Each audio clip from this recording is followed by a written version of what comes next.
नमस्कार दोस्तों, मैं राजकुमार मौर्य। उत्तर प्रदेश में 2027 के विधानसभा चुनाव के लिए अखिलेश यादव ने अपनी तैयारी तेज कर दी है।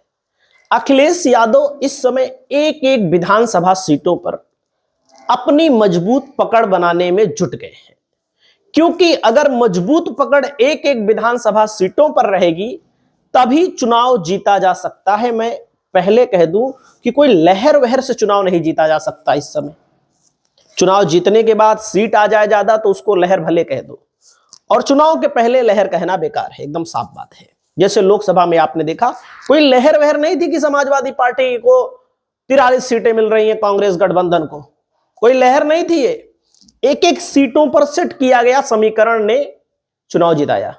अगर एक एक सीटों पर समीकरण सेट कर लिए, प्रत्याशी सही से उतार दिए, तो कोई हरा उरा नहीं पाएगा। भाजपा चाहे जो करे, समाजवादी पार्टी चाहे जो करे, बसपा चाहे जो करे, एक एक सीट पर समीकरण सेट होगा तभी सरकार बनेगी सपा की। अब आते हैं अखिलेश यादव पर। अखिलेश यादव पिछली बार जब 2019 में चुनाव हुआ था दोस्तों, लोकसभा का, आजमगढ़ से लड़े थे, जीते भी थे। सपा बसपा का गठबंधन भी था। सपा को केवल 5 सीटें मिली थी। सपा वाले सब हार गए थे ज्यादातर। फिरोजाबाद जीतते थे, बदायूं जीतते थे, कन्नौज जीतते थे। मतलब ये अपने घर की ही सीट बेचारे हार गए। चलो ठीक है, हार गए तो हार गए, हार जीत तो लगी रहती है। लेकिन अखिलेश यादव 2019 के बाद जब 22 में चुनाव हुआ तो विधायकी का चुनाव लड़े मैनपुरी जिले की करहल विधानसभा क्षेत्र से और चुनाव जीते। आमतौर पर अखिलेश यादव उत्तर प्रदेश के मुख्यमंत्री बनना चाहते हैं, आप सबको पता है। तो अगर विधानसभा का चुनाव लड़ते हैं तो इससे क्या होगा, एक माहौल बनता है कि हाँ, कार्यकर्ताओं में उल्लास आता है कि अखिलेश भी लड़ रहे हैं, अखिलेश भाग नहीं रहे हैं। तो अब क्या 2024 में जब सांसद बन गए हैं तो 2027 में विधानसभा का चुनाव लड़ेंगे? बिल्कुल लड़ना चाहिए।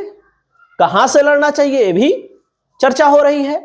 चर्चा लेकिन करहल से नहीं लड़ना चाहिए। क्यों? देखो भैया, एकदम साफ बात बताएं, बड़े नेताओं को ऐसी सीट चुननी चाहिए, हार जाए भले, हाँ इसे हारेंगे नहीं, हार जाए भले, तगड़ी सीट चुननी चाहिए। तगड़ी मतलब जो एक आध दो सीटों को बढ़ाए। अरे यार, करहल तो वैसे भी जीत लोगे, चाहे जिसको खड़ा कर दो अपनी पार्टी के कार्यकर्ता को, करहल तो वैसे भी जीत लोगे ना। अगर हम गलत कहें तो बताइएगा आप लोग। तो दोस्तों, यहां पर जो चर्चाएं चल रही हैं, अब देख लो 22 में जब चुनाव हुआ दोस्तों, मैनपुरी लोकसभा तो है ये है, लेकिन मैनपुरी में जिले में 4 सीटें हैं। ये है करहल, मैनपुरी, भोगांव, किशनी।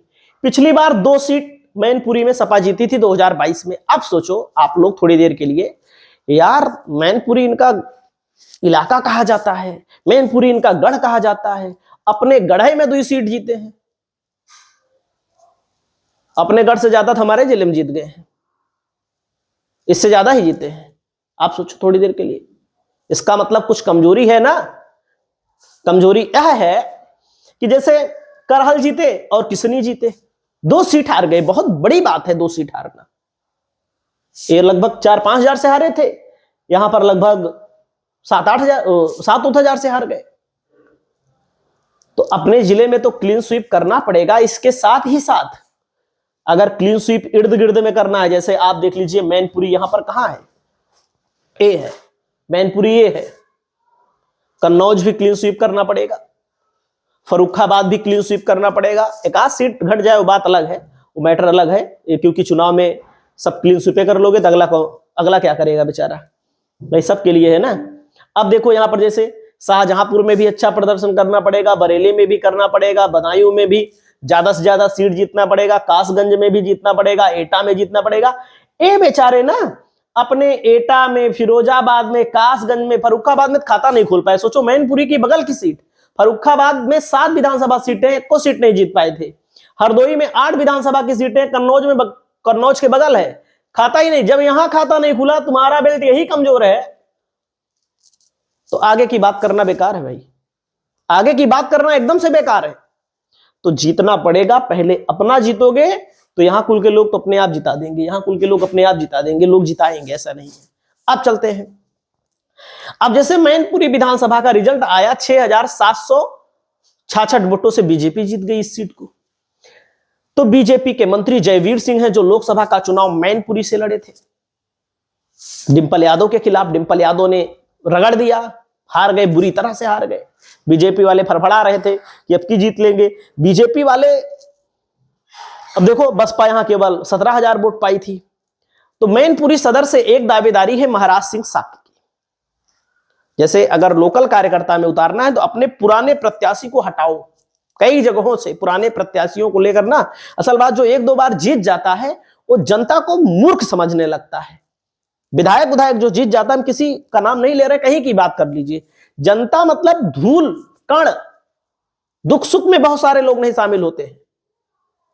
तो महाराज अगर आपको चुनाव लड़ाना है अपने पार्टी के अन्य कार्यकर्ता को, तो महाराज सिंह साक्य, क्योंकि बसपा से भी लड़ चुके हैं एक बार चुनाव, साक्य यादव मुसलमान प्लस अपना और वोट समाजवादी का, एक तरफा चुनाव जीत जाओगे। कुछ नहीं कर पाएगी भाजपा। भाजपा नाग रगड़ दे, कुछ कर नहीं पाएगी। फिर महाराज सिंह साक्य यहां पर मैदान में उतर चुके हैं, जनता के बीच में जा रहे हैं और यहां के लोकल नेता माने जाते हैं। अब यहां पर पुराने विधायक जी का क्या होगा? राजकुमार उर्फ राजू यादव। भाई राजकुमार उर्फ राजू यादव, क्या इनको लड़ाना चाहिए? आप लोग कमेंट करके बताइएगा। हम किसी के विरोध में नहीं है, लेकिन यहां पर सपा 3 बार, भाजपा 5 बार, भाजपा यहां पर इस सीट को जीत रही है। तो इसका मतलब है, और 2017 में भी 8,000 वोटों से सपा जीती थी, उसके पहले 14,000 वोटों से जीती थी। तो मैनपुरी में लोग चाह रहे हैं अगर अखिलेश यादव लड़े तो भैया एकदम साफ बात है, अगर अखिलेश यादव चुनाव लड़े तो करहल से ना लड़े, क्योंकि करहल तो अपने कार्यकर्ता को, छोटे से कार्यकर्ता को 2 गज जीत जाएगा।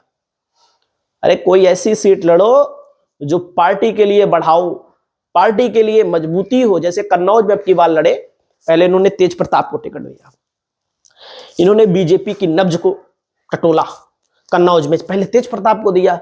बीजेपी सोची अब हरा देंगे, लेकिन आखिरी टाइम में जब नामांकन का वक्त आया, अखिलेश यादव खुद उतर गए। अखिलेश यादव इस निर्णय को जब लिए तो हमारा दिल बहुत खुश हुआ। क्यों खुश हुआ? क्योंकि वाकई में बड़ा नेता, बड़ी सीट, जहां पर चुनौती हो वहां लड़ो, हार जाओगे तो हार जाओगे, लड़े, जीते भी और जितवाए भी। पूरा इलाका साफ हो गया भारतीय जनता पार्टी के लिए, पूरा इलाका साफ हो गया भारतीय जनता पार्टी के लिए। और मैं आपको दिखाना चाहता हूं, आप देख लीजिए, यहां पर ये मैप है, कितना प्रभाव पड़ता है नेताओं के लड़ने से। तो लोगों का मानना है अगर खुद लड़ो तो ऐसी सीट पर लड़ो जहां पर भाजपा का विधायक हो, सपा वाला विधायक नहीं, सपा वाला तो जीत लेगा वो वाली सीट। अब जैसे आप देखो, कन्नौज से अखिलेश लड़े ना, कन्नौज और औरैया की सीटें मिलाकर बनी है एक कन्नौज लोकसभा सीट, एक क्लीन स्वीप हो गया, इटावा क्लीन स्वीप हो गया, मैनपुरी क्लीन स्वीप हो गया, फिरोजाबाद क्लीन स्वीप हो गया, फर्रुखाबाद भी हुआ था। पहली बात तो बीजेपी ने यहां खूब वोट कटवाए थे, उसके बाद हरवा दिया जबरदस्ती, सबको पता है, हमें बताने की जरूरत नहीं है ज्यादा। अब देखो यहां पर आ जाइए, कानपुर के इलाके में भी 20,000 वोट से समाजवादी पार्टी हारी, जीत मतलब कि इंडिया गठबंधन हारा। और उसके बाद देखो